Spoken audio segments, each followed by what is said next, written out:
Fan नचल्ने समस्या छ भने नयाँ रिले किन्नु अघि मल्टिमिटरले चेक गर्नुहोस्। कहीँ ओम रेजिस्टेन्स र रिले चेक साउन्ड आए रिले राम्रो हुन सक्छ। खने भाल चाहिँ भिडियो भन्नु गाइज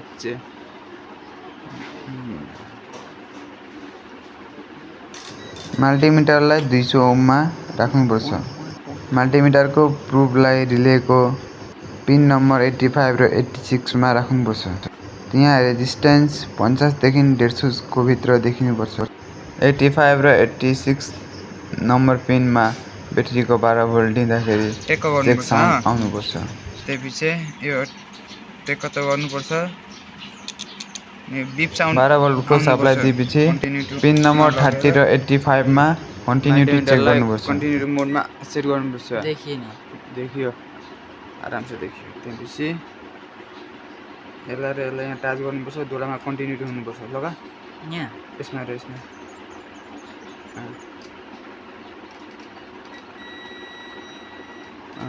भयो।